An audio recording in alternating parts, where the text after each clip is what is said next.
Luke chapter 5 verse 32. Begin. I came not to call the righteous, but sinners to repentance. Manalangin tayo.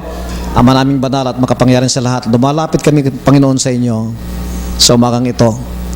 Kinukumit namin ang mensahe na aming mapapakinggan. Dalangin ko, Ama, na the Holy Spirit will work into our hearts and minds, that we will be able to understand Thy Word. And I pray, O God, to all of those who will hear this message, in the church, in even outside the church, I pray that they will really understand Your Word. At dinadalangin ko that they will benefit from this. That pagkatapos nilang mapakinggan ito, they will become a new man, a new woman because of Thy Word. We pray in Jesus' name. Amen. Amen. Okay, be seated please.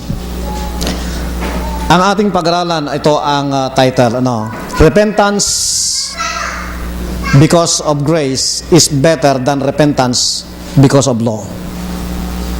Ang pagsisisi ng dahil sa grasya ng Diyos ay mas maganda kaysa yung pagsisisi dahil sa utos ng Diyos. What is repentance? Luke chapter 5 verse 32 says, I came not to call the righteous but sinners to repentance. Ano yung repentance? Repentance in Greek, it means metanoia.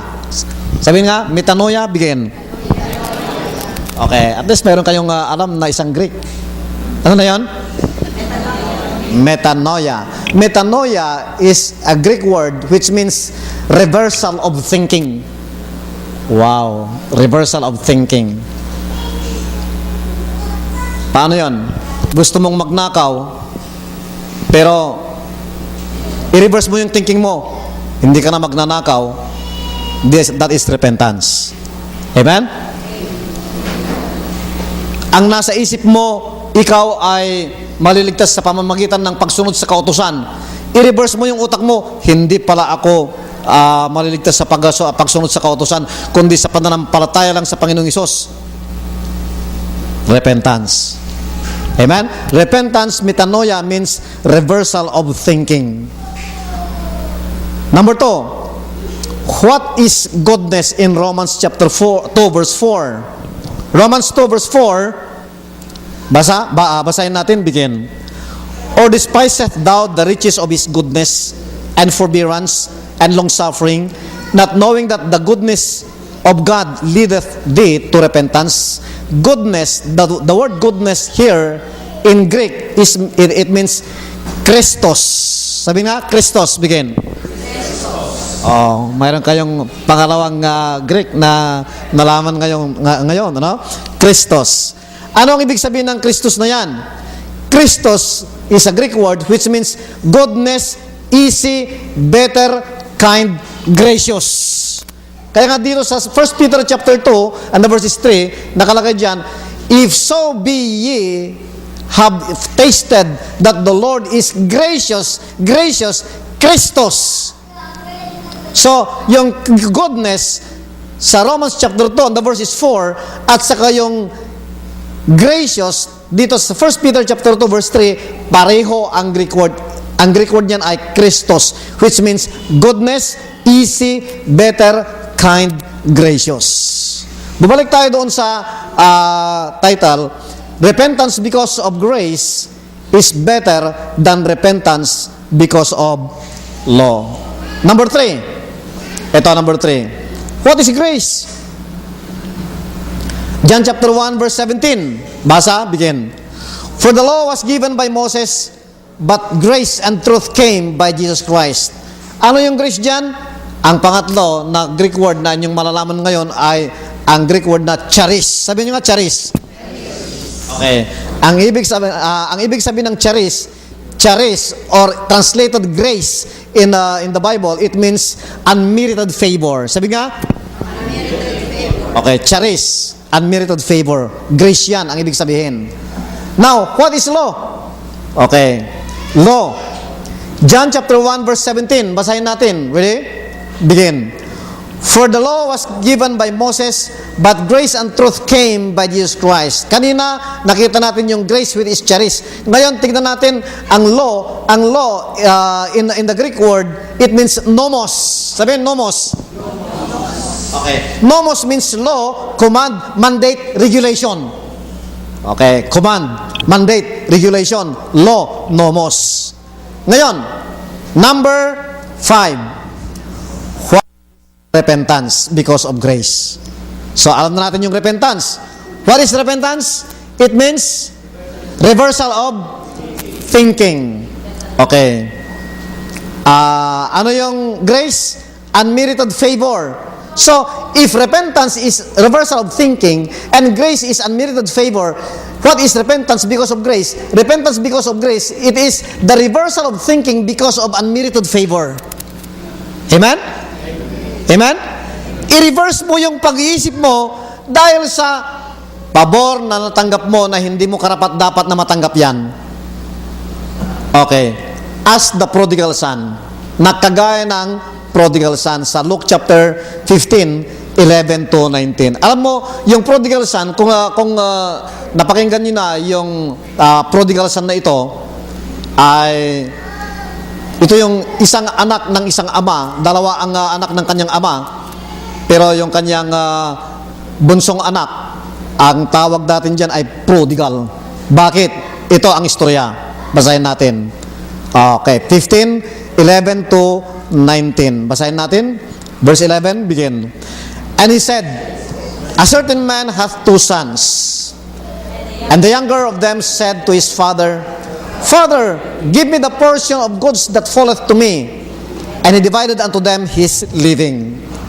And not many days after, the younger son gathered all together, and took his journey into a far country, and there wasted his substance with riotous living. And when he had spent all, there arose a mighty famine in that land, and he began to be in want. And he went and joined himself to a citizen of that country, and he sent him into his fields to feed swine. And he would fain have filled his belly with the husk that the swine did eat, and no man gave unto him. And when he came to himself, he said, How many hired servants of my father's have bread enough and to spare, and I perish with hunger? I will arise and go to my father, and I will say to him, Father, I have sinned against heaven and before thee, and am no more worthy to be called thy son. Make me as one of thy hired servants.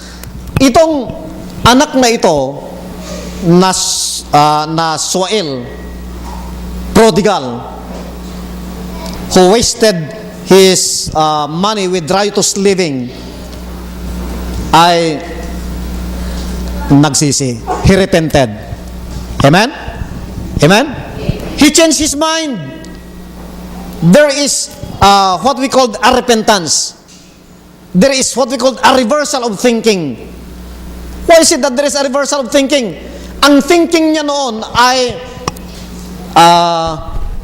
laki sa layaw, J-Prox. Basta happy-happy lang. Pinabayaan ng kanyang ama, pinabayaan ng kanyang kapatid, pinabanayaan ng kanyang bahay, tandon, sa isang lugar na laki sa layaw, J-Prox. Pero, nagsisi, hindi. Nagsisi. Is there a reversal of his thinking? Yes. Sabi niya sa English, I will arise and go to my father and will say unto him, Father, I have sinned against heaven and before thee, and am no more worthy to be called thy son. Make me as one of thy hired servants. Wow! Nagbalik loob sa kanyang ama. Sa Tagalog, sabi, basahin natin, begin. Babalik ako sa kanya at sasabihin ko, Ama, nagkasala po ako sa Diyos at sa inyo. Hindi na po ako karapat-dapat na tawagin ninyong anak. Ibilang na lamang ninyo akong isa sa inyong mga alila. Biglang nagbago. Amen? Bakit nagbago? Is it because of The law of his father or the grace of his father? Mayroon ba siyang naalalang mga utos ng kanyang ama na dapat niyang sabi niya, bumalik ka! Mayroon ba ganon? Wala. Ang naalala niya ay yung goodness ng kanyang ama. Yung grasya ng kanyang ama. Yung kapatawaran ng kanyang ama. Yung kindness ng kanyang ama. At nung naalala niya yung kabutihan ng kanyang ama, nagbalik loob siya. That is what we call repentance because of grace. Amen? The reversal of thinking because of unmerited favor. Pagsisisi dahil sa kagandahang loob na natanggap mo. Amen? Pangalawa, as Peter, kagaya ni Peter, repentance because of grace. Kagaya ni Peter, si Pedro nagsisi dahil sa grasya ng Diyos. Hindi dahil sa utos ng Diyos. Luke chapter 5 verse 3. Basahin natin, begin. And he entered into one of the ships, which was Simon's, and prayed him that he would thrust out a little from the land. And he sat down and taught the people out of the ship. Sino yung he? He is the Lord Jesus Christ. Amen? The Lord Jesus Christ entered into one of the ships, which was Simon's. And in verse 4, now when he had left speaking, he said unto Simon, launch out into the deep and let down your nets for a draught. Nets, plural. Verse 5, and Simon answering said unto him, Master, we have toiled all the night and have taken nothing. Nevertheless, at thy word, I will let down the net. And when they had this done, they enclosed a great multitude of fishes, and their net brake. And they beckoned unto their partners which were in the other ship, that they should come and help them. And they came and filled both the ships, so that they began to sink. Verse 8, when Simon Peter saw it, he fell down at Jesus' knees, saying, Depart from me, for I am a sinful man, O Lord. Anong sabi sa Tagalog? Gayon nga ang ginawa nila, at sa dami ng kanilang huli ay halos magkansisira ang kanilang mga lambat. Verse 7, kaya't kinawayan nila ang kanilang mga kasamahang nasa ibang bangka upang patulong. At lumapit naman ang mga ito. Napuno ang dalawang bangka at halos lumubog. Kaya't kinawayan nila ang kanilang mga kasamahang nasa ibang... Okay. Yan. So, si Pedro, sabihin ko sa inyo, at saka yung kanyang mga kasama, pumunta sila sa dagat upang manghuli ng isda. The whole night that they spent there at kumukuha sila ng isda,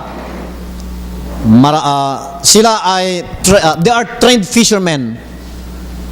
Pero for the whole night, wala silang nakuha ni isa. Ni maliit na isda, wala. Ni isa, ni dalawa, wala. Kaya nung umaga na, umuwi na sila.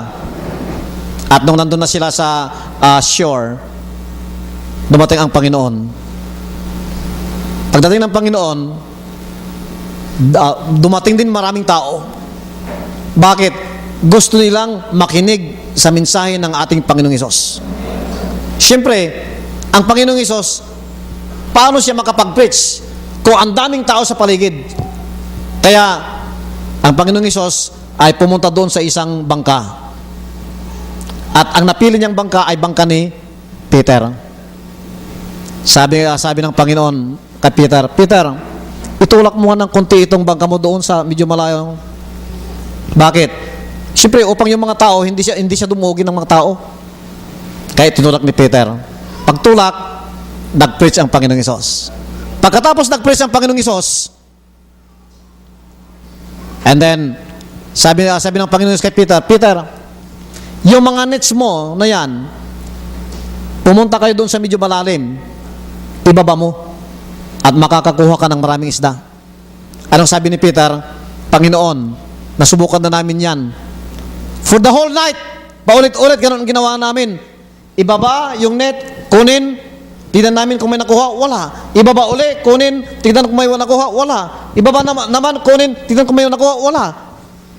Ngayon, maliwanag na. Paano? Yung mga isda, nagtatago na. Kung maliwanag na, nagtatago na yung mga isda. Ngayon, kung ibaba namin at kunin, makakakuha ba kami ng isda? Pero dahil sinabi mo, Panginoon, susunod ako. Pumunta sa medyo malalim, ibinaba yung isang net lang ang ibinaba. Samantalang sabi ng Panginoon Jesus, let down the nets. Pero isa lang. Pero maski isa lang ang binaba ni Peter, wow, yung mga isda ay nandun na, naghihintay ng lambat ni Peter. At noong pagkuha ng net, ang daming isda. Amen? Ang daming isda. At nung hinihila nila, halos mapunit na yung kanilang lambat. At sabi ni Peter, alika kayo dito, tulungan nyo kami. Tinulungan nila. At and they beckoned unto their partners which were in the other ship, that they should come and help them. And they came and filled both the ships, so that they began to sink. When Simon Peter saw it, he fell down at Jesus' knees, saying, depart from me, for I am a sinful man, O Lord. Lumaya ka sa akin, Panginoon, kasi ako isa akong makasalanan. I will tell you, Peter repented. Nagsisi si Pedro bilang isang makasalanan. Amen? Na-realize niya na siya isang makasalanan. Mayroon bang nagsabi sa kanya? Sinabi ba ng Panginoong Hesus, makasalanan ka, Pedro? Dahil makasalanan ka, wala kang nakuha. Nakarma ka sa gabing ito. Sinabi ba ng Panginoon yon? Hindi. Anong sabi ng Panginoon? Kay Peter, itulak mo nga itong bangka mo ng medyo malayo ng konti at magtuturo ako. Nagturo ang Panginoon. Pagkatapos nagturo ang Panginoon, kunin mo yung nets mo, Peter, lumayo ka. Doon sa medyo malalim, ibaba mo at makakakuha ka ng maraming isda. Nakakuha ng maraming isda si Pedro. Is that grace? Yes. It is an unmerited favor. Hindi ma-deserve ni Peter yun. Bakit? Peter is a seasoned fisherman. Talagang eksperyensyadong mangingisda si Pedro. Pero alam niya na pagbaba niya ng kanyang net, based on his knowledge and experience, wala siyang makukuha. Pero nung ibinaba niya at kinuha niya, ang daming isda. It is grace. And because he received grace, he repented. Amen? Dahil nakatanggap siya ng grasya ng Diyos, dahil nakatanggap siya ng pagpapala ng Diyos, dahil nakatanggap siya ng pagmamahal ng Diyos, Peter repented. Repentance because of grace. Amen? It is not a repentance because of law. It is a repentance because of grace. Kagaya ni Zacchaeus din. Ito si Zacchaeus. Istoryahan ko sa inyo. Sa Zacchaeus, sa Luke chapter 19, verses 1 to 9. Okay. Basa, begin. And Jesus entered and passed through Jericho. And behold, there was a man named Zacchaeus, which was the chief among the publicans, and he was rich. And he sought to see Jesus, who he was, and could not for the press, because he was little of stature. And he ran before, and climbed up into a sycamore tree to see him, for he was to pass that way. And when Jesus came to the place, he looked up and saw him, and said unto him, Zacchaeus, make haste and come down, for today I must abide at thy house. And he made haste and came down and received him joyfully. And when he saw it, they were all murmured, saying that he was gone unto the guest with a man that is a sinner. And Zacchaeus stood and said unto the Lord, Behold, Lord, the half of my goods I give to the poor. And if I have taken anything from any man by false accusation, I restore him fourfold. And Jesus said unto him, This day is salvation come to this house, for as much as he is also the son of Abraham. Si Zacchaeus nagsisi? Hindi. Nagsisi. Ano ba si Zacchaeus? Zacchaeus is a BIR examiner. Yan. Baka hindi lang BIR examiner. Zacchaeus is a district officer of a BIR, Bureau of Internal Revenue. At siyempre, nakakatukso. Maraming tukso dyan. At itong si Zacchaeus, ang reputasyon niya sa mga tao, hindi maganda. Yan, si Zacchaeus. Nasa BIR yan. Ano yung BIR? Bigay ikaw regalo. Mahilig sa BIR. Bigay ikaw regalo. Bigay ikaw regalo. Kung nagtatrabaho ka, halimbawa sa BIR at ang prinsipyo mo ay ganon, bigay ikaw regalo. Tama hindi? Tama hindi? Hindi. Maganda o masama? Masama. Amen? Pero nagsisi si Zacchaeus? Hindi. Nagsisi. Sabi niya, and Zacchaeus stood and said unto the Lord, Behold, Lord, the half of my goods I give to the poor. Kalahati ng aking mga ari-arian, bibigay ko sa mga mahirap. And if I have taken anything from any man by false accusation, kung mayroon akong dinaya na isang tao, ng sinong tao dyan, I restore him fourfold. Ibabalik ko sa kanya ng 4 na beses. Amen? No adda kinusit ko nga 1,000, isublik 4,000. Nawalay kinusit. Nawalay kinupit ko, ya 1,000, ipawil ko 4,000. There is a reversal of thinking. Why? Because ang thinking niya noon ay give me. Na? Akin.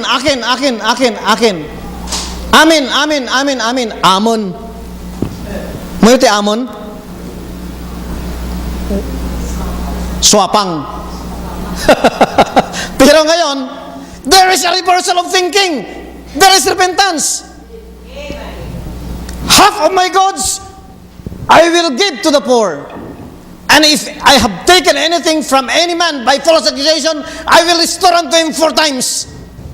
Wow. Kasama niyang Panginoon. Bakit? Ang Panginoong Hesus, sinabi ba ng Panginoong Hesus, is there a command from the Lord Jesus Christ? Sabi niya, Zacchaeus, ikaw ay masamang tao, ibalik mo yung mga kinupit mo. Meron ba? Wala. Zacchaeus, yung mga kayamanan mo, alam mo naman, alam ko rin, nanggaling sa iba yan. Nanggaling sa regalo ng iba yan na hindi dapat. Ibalik mo sa kanila 4 times. Meron ba? Wala. Pinagchichismisan pa nga sila eh. Sabi ng mga tao, verse 7, and when they saw it, they all murmured, saying that he was gone to be guest with a man that is a sinner. Itong Jesus na ito, sabi niya, siya'y banal. Bakit? Kasama niya si Zacchaeus. Si Zacchaeus hindi siya banal. Makasalanan. At wala naman siyang command sa kanya na kanyang dapat gawin na ibalik sa kanya, sa mga tao yung kanyang mga kinupit? Anong ipinakita ng Diyos? Anong ipinakita ng Panginoon sa kanya? Ipinakita ng Panginoong Hesus yung kanyang grasya. Ipinakita ng Panginoong Hesus yung kanyang kagandahang loob. Ipinakita ng Panginoong Hesus His kindness, His grace, the unmerited favor. Amen? At noong nakita yon ng isang makasalanan, na bagamat siya ay makasalanan, mahal pala siya ng Diyos. Na bagamat siya ay makasalanan, siya pala ay mahal na mahal pa rin ng Diyos. Si Zacchaeus nagsisi. Hindi dahil sa law, but because of grace. Zacchaeus repented, not because of the law, not because of a command, but because of the grace, because of goodness, because of kindness of God, na kanyang nakita at naramdaman. Amen? I will tell you, mahal kayo ng Diyos. Mahal tayo ng Diyos.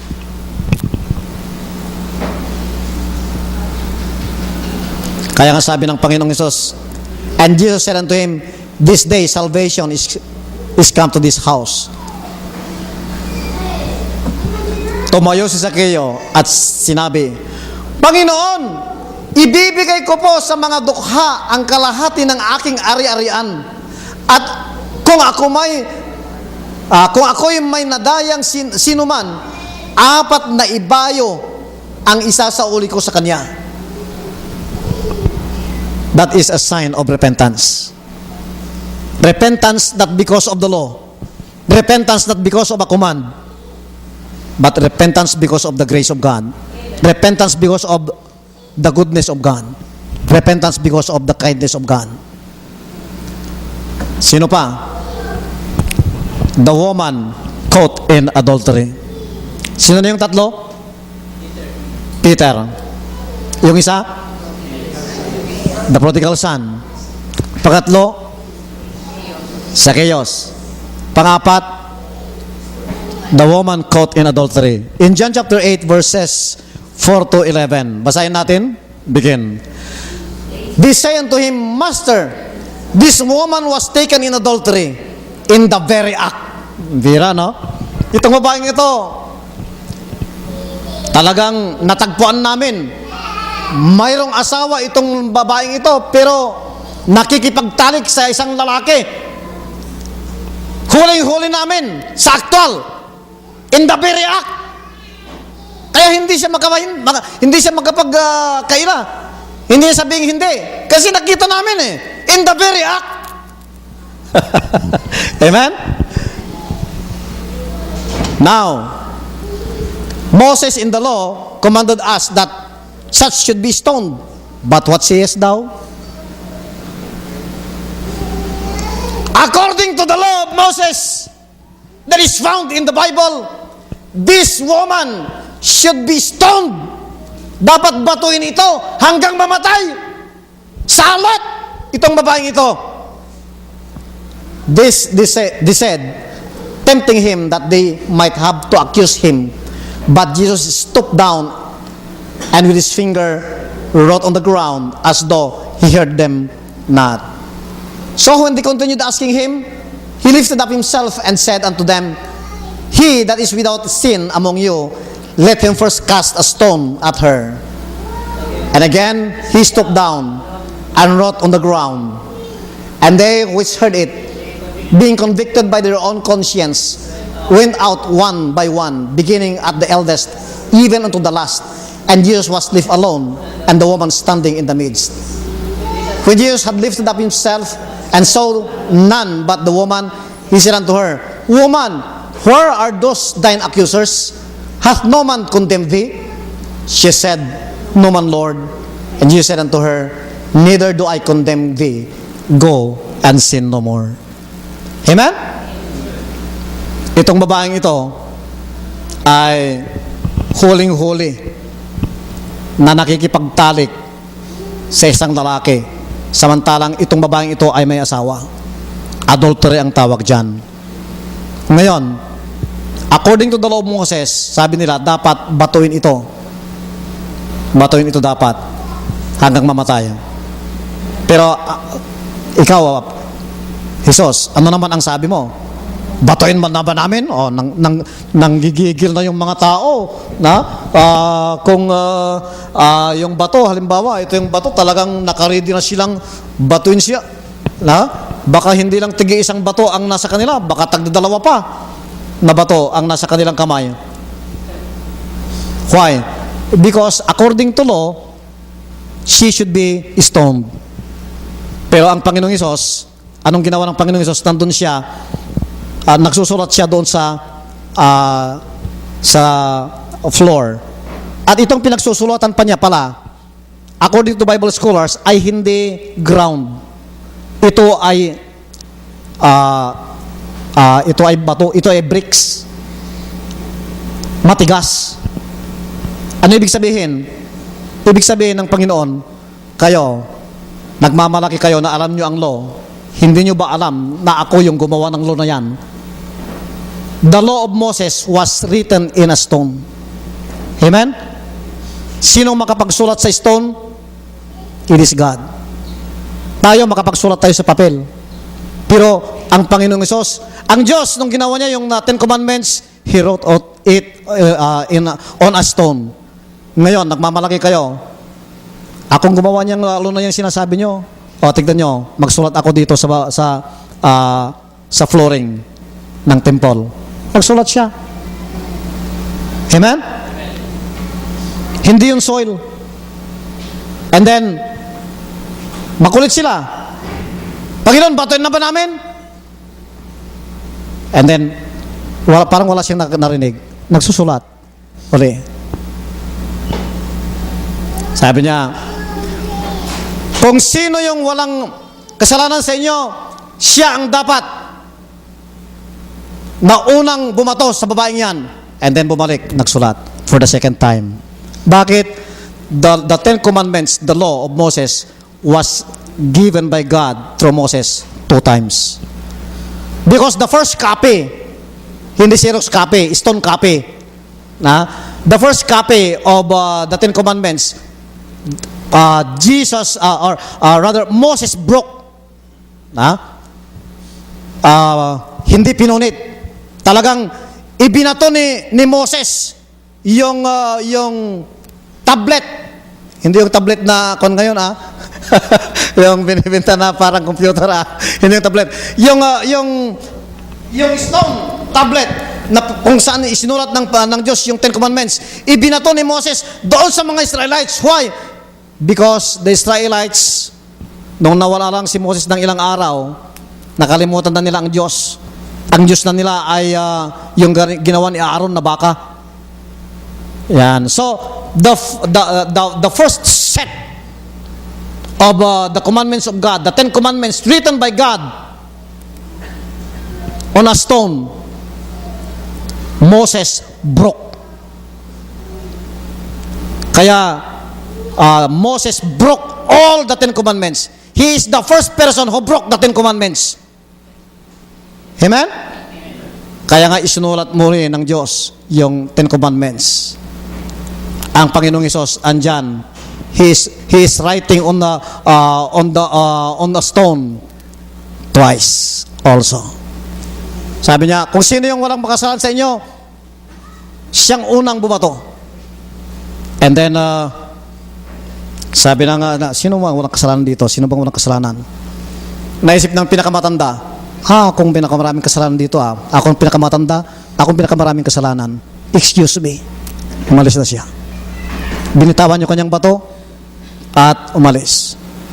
And then, yung pangalawa sa pinakamatanda, marami na akong kasalanan Excuse me. Pangatlo sa pinakamatanda, marami na akong kasalanan. Third honor ako dyan Excuse me. Magmula sa pinakamatanda hanggang sa pinakabata, mayroon silang kasalanan. Kaya magmula sa pinakamatanda hanggang sa pinakabata, umalis sila. Iniwan yung kanilang mga bato. Amen? At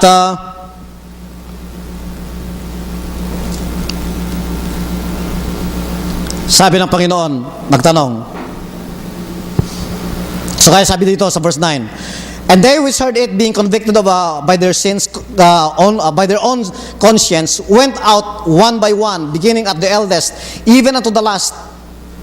And Jesus was left alone, and the woman standing in the midst. Sinong naiwan doon? Yung babae at saka ang Panginoong Hesus. Ang mga babae nakatayo, ang Panginoong Hesus nakaupo, nagsusulat. When Jesus had lifted up himself and saw none but the woman, he said unto her, Woman, where are those thine accusers? Hath no man condemned thee? She said, No man, Lord. And Jesus said unto her, Neither do I condemn thee. Go and sin no more. Tinignan siya ni Jesus at tinanong, nasaan sila? Wala bang nagparusa sa'yo? Wala po, Ginoo. Sagot ng babae. Sinabi ni Jesus, hindi rin kita parurusahan. Humayo ka at huwag nang magkasala. Amen? That is repentance because of grace. Ang babaeng ito ay nagsisi. There is a change of her mind. There is a reversal of his thinking. Ang kanyang thinking ay makilalaki. Pero nagmula dito ay ayaw niya na. Bakit ayaw niya na? Is it because Jesus had condemned that person? Sabi niya, ganun ka pala. Dapat sana batuin ka. Mabuti na lang niligtas kita. Oh, nandito yung mga bato nila. Gusto mo akong babato sa'yo? Ganun ba ang sinabi ng Panginoong Hesus? Hindi. Kinalimutan ng Panginoong Hesus yung bato. Kinalimutan ng Panginoong Hesus yung law. Ano ibinigay sa kanya? Grasya. Amen? Kung if according to the law of Moses, you must be stoned. According to my grace, I will not stone you. Amen? Kung ang law ang batayan, kung ang utos ng Diyos ang batayan, dapat sana ikaw ay patayin. Pero ikaw, hindi kita papatayin. Dapat sana ikaw parusahan, pero ikaw, hindi kita parurusahan. Umalis ka na at huwag ka na magkasala. Amen? Amen? Ang sabi ng mga tao ngayon, huwag kang magkasala upang hindi kita parusahan. Amen? Pero ang sabi ng Diyos, hindi kita parurusahan, kaya hindi ka dapat magkasala. Amen? Neither will I condemn thee. Go and sin no more. Repentance because of grace is better. Sino yung mga apat na example natin? Who repented because of grace? Number one is? Sino? Prodigal son o si Peter? Na? Si Peter muna. Pangalawa? Prodigal son. Pangatlo? Zacchaeus. Pang-apat? The woman caught in adultery. Marami pa ang mga example sa Bible who really repented because of the grace of God. Pero tignan natin ang example naman ng repentance because of law. Amen? Mayroon din ba? Mayroon. Okay. What is repentance because of law? Ito yon. Ito ay ang pagsisisi ng dahil sa command ng Diyos. Sinabi ng Diyos, magsisi ka! Nagsisi. Ano? Pumunta ka sa ganitong lugar. Hindi pumunta. Pinarusahan ng Diyos. Dahil pinarusahan ng Diyos, pumunta. Yan. Sino ito? Si Jonah. Basahin natin. Begin. Now the word of the Lord came unto Jonah, the son of Amittai, saying, Arise, go to Nineveh, that great city, and cry against it, for their wickedness is come up before me. But Jonah rose up to flee unto Tarshish from the presence of the Lord, and went down to Joppa, and he found a ship going to Tarshish. So he paid the fare thereof, and went down into it to go with them unto Tarshish from the presence of the Lord. So, tignan natin, ang sabi ng Diyos kay Jonah, arise, go unto Nineveh. Pero saan siya pumunta? But Jonah rose up to flee into Tarshish. Nineveh and Tarshish are two places opposite each other. Sabi ng Diyos, pumunta ka sa Nineveh. Ayaw ko dyan, Panginoon. Ang gusto ko, pupunta ako sa Tarshish. Yan. At sumakay siya ng barko, papuntang Tarshish. And they said, everyone to his fellow, come and let us cast lots, that we may know for whose cause this evil is upon us. So they cast lots, and the lot fell upon Jonah. So, in other words, natin, ituloy natin yung basahin, habang nasa barko siya, ang Diyos ay nagpadala ng malaking bagyo. At itong bagyong ito ay talagang lulubog na sana yung kanilang barko. Pero itong si Jonah, nandun pa rin, natutulog. At sabi niya, bahala kayo dyan. Basta ako, nagre-rebuild ako sa Diyos. Ayaw kong pumunta sa Nineveh. Pupunta ako sa Tarshish, bahala kayo dyan. And then nakita rin nila na ang dahilan pala ng bagyong yan ay si Jonah. Sabi ni Jonah, akong dahilan yan. Sabi niya, itapon niya ako sa dagat at tignan nyo, ay hihinto ng bagyo. Kaya pinagtulong-tulungan nila si Jonah na itinapon si Jonah sa dagat. At tapos sa dagat, mayroon nang naghihintay doon na malaking isda. At nilunok itong si Jonah. At ito ang nangyari. Okay. Verse 1, begin. Then Jonah prayed unto the Lord his God out of the fish belly,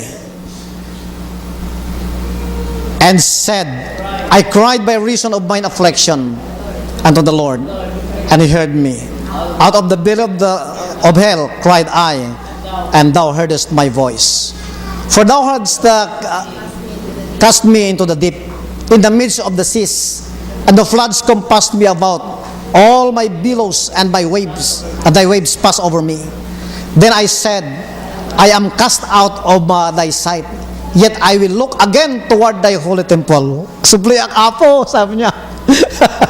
The waters compassed me about, even to the soul. The depth closed me round about, the weeds were wrapped about my head. I went down to the bottoms of the mountains.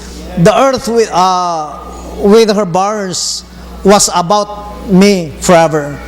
Yet hast thou brought up my life from corruption, O Lord my God. When my soul fainteth within me, I remembered the Lord, and my prayer came in unto thee, into thine holy temple. They that observe lying vanities forsake their own mercy. But I will sacrifice unto thee with the voice of thanksgiving. I will pay that I have vowed. Salvation is of the Lord. Tagalog, ito, basahin natin, begin. Ngunit magpapasalamat ako sa iyo sa aking mga awit. Ako'y maghahandog sa iyo. Tutuparin ko ang aking mga pangako sa iyo, Yahweh, tanging tagapagligtas. Biro mo, anong sabi ni Jonah nung nandun sa tiyan ng isda? Panginoon, O Diyos, mahirap ang buhay dito. Tutuparin ko na yung pangako ko sa iyo. Pupunta na ako doon sa Nineveh, hindi na sa Tarshish. Amen? And the Lord spake unto the fish, and it vomited out Jonah upon the dry ground. Noong narinig ng Diyos yung panalangin ni Jonah, ininstrakan ng Diyos yung isda. O isda, sige, ilabas mo na si Jonah.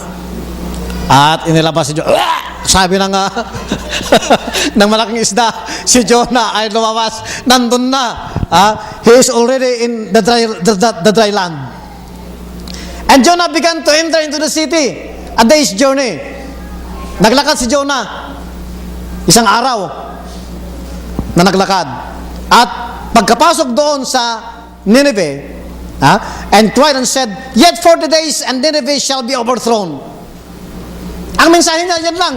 Napakaliit na mensahe. Yet 40 days and Nineveh shall be overthrown. Yet 40 days and Nineveh shall be overthrown. Yet 40 days and Nineveh shall be overthrown. Yet 40 days and Nineveh shall be overthrown.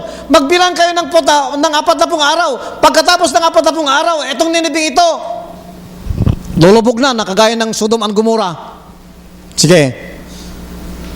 Yun lang, inulit-ulit lang ni Jonah ang kanyang mensahe. Paulit-ulit. Yet 40 days and Nineveh shall be overthrown. Yet 40 days and Nineveh shall be overthrown. So the people of Nineveh believed God and proclaimed a fast and put a sackcloth from the greatest of them even to the least of them. Itong mga tao sa Nineveh, nagrepent din sila. They changed their mind. There is a reversal of their thinking. Why? Is it because of the grace of God? No, because of the law, because of the judgment of God. Kagaya sila ni Jonah. Jonah chapter 4 verse 1 begin. But it displeased Jonah exceedingly, and he was very angry.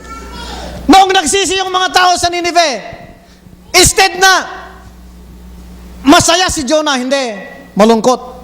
But it displeased Jonah exceedingly, and he was very angry. Hindi lang siya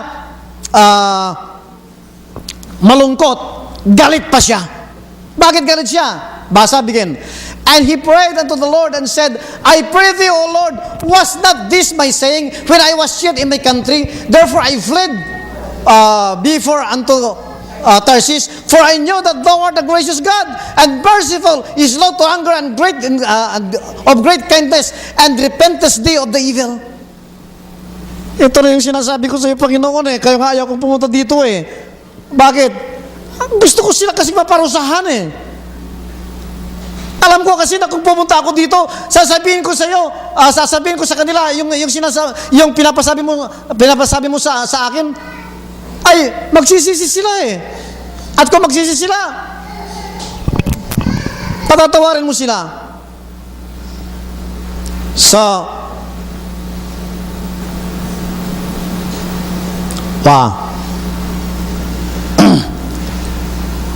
Okay.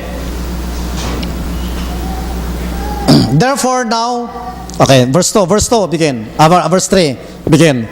Therefore now, Lord, take, I beseech thee, my life from me. For it is better for me to die than to live. Ganito yung mga tao na nagsisisi. Nagsisisi sila dahil sa law. Hindi sila nagsisisi dahil sa grace. Nagsisisi sila hindi dahil sa kabutihan ng Diyos, kundi nagsisisi sila dahil sa galit ng Diyos. Because of the law. Kaya nga, repentance because of grace is better than repentance because of the law. Ang pagsisisi dahil sa kagandahang loob ng Diyos ay mas maganda kaysa pagsisisi dahil sa galit ng Diyos. Amen? Conclusion. Romans 2 verse 4. Or despiseth thou the riches of His goodness and forbearance and long-suffering, not knowing that the goodness of God leadeth thee to repentance? For this is as the waters of Noah unto me. For as I have sworn that the waters of Noah should no more go over the earth, so have I sworn that I would not be wroth with thee, nor rebuke thee. Tagalog, begin. Nang panahon ni Noe, ako'y sumumpang di na mauulit na ang mundong ito'y gugunawin sa tubig. Gayon din, sa ngayon, iiwasan ko nang sa'yo'y magalit at hindi na kita parurusahan muli. Hindi masyadong tama? Hindi iiwasan. Na? Sa English kasi, for this is as the waters of Noah unto me. For as I have sworn that the waters of Noah should no more go over the earth, so have I sworn that I would not be wroth with thee, nor forsake thee. Kung gaano ko isinumpa nung panahon ni Noe na hindi ko napaparusahan ang mundo, mundong ito sa pamamagitan ng tubig, isinusumpa ko rin ngayon na hindi na ako magagalit sa iyo at hindi na kita parurusahan. Amen? Yun ang sabi ng Diyos. Ganon kabuti ang Diyos. Bakit ganon na lamang kabuti ang Diyos? Kasi in Isaiah 53 verse 3, begin, He is despised and rejected of men, a man of sorrows and acquainted with grief, and we hid as it were our faces from Him. He was despised, and we esteemed Him not. Surely He has borne our griefs and carried our sorrows, yet we did esteem Him stricken, smitten of God, afflicted. Hinamak siya ng mga tao at itinakwil. Nagdanas siya ng sakit at hirap. Wala man lang nagtapon ng sulyap sa kanya. Hindi natin siya pinansin para siyang walang kabuluhan. Tiniis niya ang hirap na tayo ang dapat magbata. Gayon din ang kirot na tayo sana ang lumasap. Akala natin ang dinanas niya ay parusa sa kanya ng Diyos. Sabihin ko sa inyo, ang parusa na dinanas ng ating Panginoong Hesus ay yung dapat na parusa natin. Tayo'y naparusahan na. Ako'y naparusahan na sa aking mga kasalanan. Sa inyong mga kasalanan, pinarusahan na kayo ng Diyos. In the body of the Lord Jesus Christ, sa katawan ng ating Panginoong Hesus. Kaya nga sabi niya sa Isaiah chapter 64 verse 9, hindi na kita parurusahan, hindi na kita pagagalitan. Isinusumpa ko kung gaano ako nanumpa nung panahon ni Noe na hindi ko na parurusahan ang mundong ito sa pamamagitan ng tubig. Nanonumpa rin ako ngayon na hindi na kita parurusahan, hindi na kita pagagalitan, sabi ng Diyos. Bakit? Yung parusa mo, yung parusa ko ay kinuha na ng ating Panginoong Hesus. Ipinarusa na ng Diyos sa ating Panginoong Hesus. That is the goodness of God for you, for me. Hindi na tayo parurusahan ng Diyos. Amen?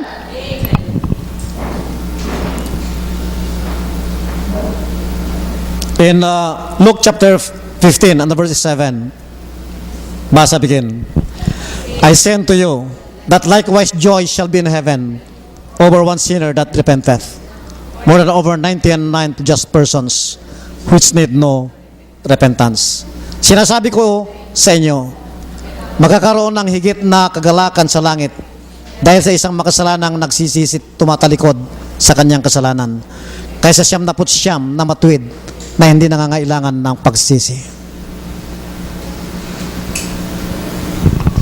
Sa 100, sa 100 na tao, yung 99 sabi niya, ako wala akong kasalanan, hindi ako makasalanan. Kunti lang kasalanan ko, ako yung matuwid. Pero yung isang tao na nagsisisi dahil sa kanyang kasalanan, he changed his mind. There is a reversal of his thinking. Mas mahal yun ng Diyos. Sinasabi ko sa iyo, sabi niya, magkakaroon ng higit na kagalakan sa langit dahil sa isang makasalanang nagsisit tumalikod sa kanyang kasalanan. Tumalikod sa kanyang kasalanan. Bakit tumalikod sa kanyang kasalanan? It is not because of the law of God, but because of the grace of God. Amen? Kaibigan, nagsisi na ba kayo sa inyong mga kasalanan? Nagsisi ba kayo dahil sa galit ng Diyos o sa kabutihang loob ng Diyos? Kung nagsisi kayo dahil sa galit ng Diyos, mas maganda yung magsisi kayo dahil sa kabutihang loob ng Diyos. Amen? Repentance because of grace is much better than repentance because of law. Amen? Pumunta kayo dito sa church ngayon. Is it because of grace or because of law? Baka pumunta kayo dito sa church ngayon dahil kung hindi ako pupunta, magagalit sa akin ang Diyos. Ay kung ganon, pumunta kayo dito because of law. Kung pumunta kayo dito dahil pupunta ako sa church, bakit? Napakabait ng Diyos sa akin, napakabuti ng Diyos sa akin. Yun ang tama. Amen? Magbibigay kayo ng tithes and offerings nyo. Bakit? Sinabi kasi ng Diyos bring ye all the tithes into this house, that there be meat in mine house. Give and shall be given unto you. Sinabi kasi ng Diyos kaya magbibigay ako. Kung hindi sana sinabi, hindi sana ako magbibigay. Ganun ba ang pagbibigay ninyo? That is repentance because of law. Repentance because of grace is, I will give. Why? Because God is good to me. Amen? Marami akong natanggap itong linggong ito na nanggaling sa Diyos. I don't deserve them, but God gave them to me. I will go to church. I will give my tithes and my offerings. Amen? Nagsusuluin kayo, pupunta kayo sa ibang mga tao, nagtuturo kayo ng salita ng Diyos. Dahil sinabi ng Diyos o dahil sa kagandaang loob ng Diyos? Sinabi kasi ng Diyos sa Great Commission. Anong Great Commission? Go therefore and teach all nations, baptizing them in the name of the Father and the Son of the Holy Ghost, teaching them to observe all things whatsoever I have commanded you. And lo, I am with you always, even unto the end of the world. Sinabi kasi ng Diyos yung Great Commission, consummation. Instead na natutulog sana ako sa bahay namin, ito kasing Great Commission, consummation. Sige na nga, pupunta na nga ako. Tuturo. Pipilitan. Repentance because of law.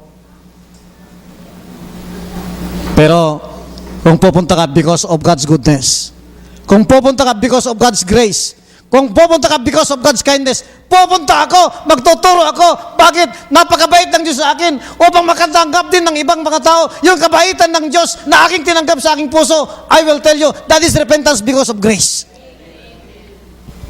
Which is much better than repentance because of the law. Amen?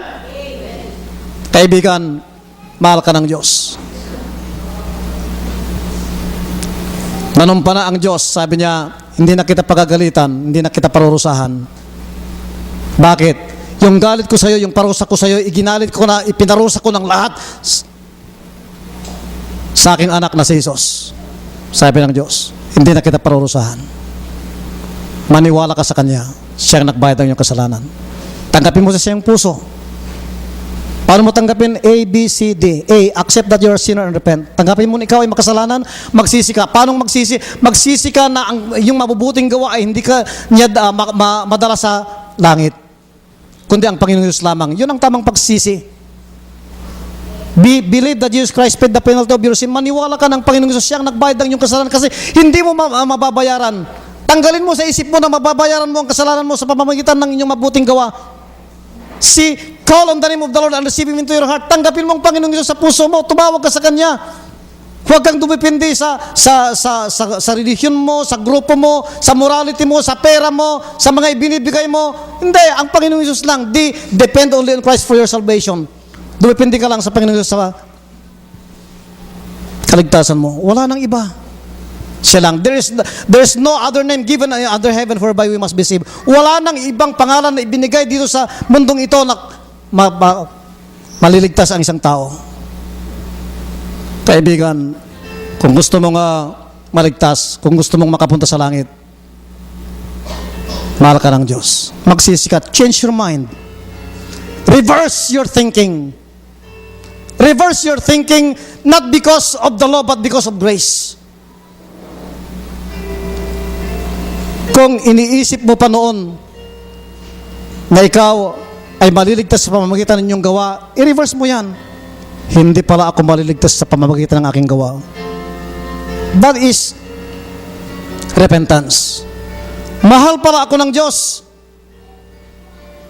At sa kanyang pagmamahal, nanumpa siya sa Isaiah na hindi niya ako pagagalitan, hindi niya na ako parurusahan kasi yung aking parusa at galit ay ipinarusa na, iginalit niya na sa Panginoong Hesus. Napakabuti ng Panginoong Hesus. Tinatanggap kita, Panginoong Hesus. Would you like to receive Jesus Christ right now? If you want to receive Jesus Christ right now, I can be of help. Matutulungan kita, kaibigan. I want you to pray with your mouth and with your heart. You follow after me heartily. With your mouth and with your heart, you express this prayer. The prayer of acceptance and believing the Lord Jesus Christ. The prayer of repentance and acceptance of the Lord Jesus Christ. Ito, kaibigan, ang panalangin dapat mong sundan. Sumunod ka sa akin sa pamamagitan ng panalangin ito ng taos-puso, sa pamamagitan ng iyong bibig at sa pamamagitan ng iyong puso. Ito ang panalangin, kaibigan. Panginoong Hesus, ako po isang makasalanan at nagsisisi po ako. Ang alam ko noon, ako'y maliligtas sa pamamagitan ng aking mga gawa. Hindi pala. I will reverse my thinking na ang Panginoong Hesus pala ang tanging tagapagligtas ko. Naniniwala ako, Panginoong Hesus, na kayo ang nagbayad ng lahat ng aking mga kasalanan sa krus sa Kalbaryo. Ngayon, binubuksan ko ang aking puso at buhay. Tinatanggap kita bilang aking Panginoon at tagapagligtas. Pumasok ka, Panginoong Hesus, sa aking puso at buhay. Ibigay mo sa akin ang bayad ng lahat ng aking mga kasalanan at ang buhay na walang hanggan, upang kung ako'y mamatay man, hindi ako pupunta sa impyerno, kundi pupunta ako sa langit. Sa inyo lang ako, Panginoong Hesus, dumidepende. Wala nang iba. For there is no other name given under heaven whereby I will be saved. Salamat, Ama, sa napakalaking pag-ibig mo sa akin. Salamat, Panginoong Hesus, sa pagbayad mo ng aking mga kasalanan at sa buhay na walang hanggan na ibinigay mo sa akin ngayon. Amen. Amen. If you receive Jesus Christ, your personal Savior and Lord, Christ came into your heart, He made you a son of God. Now, you grow in grace and in the knowledge of the Lord and Savior, Jesus Christ. God bless you.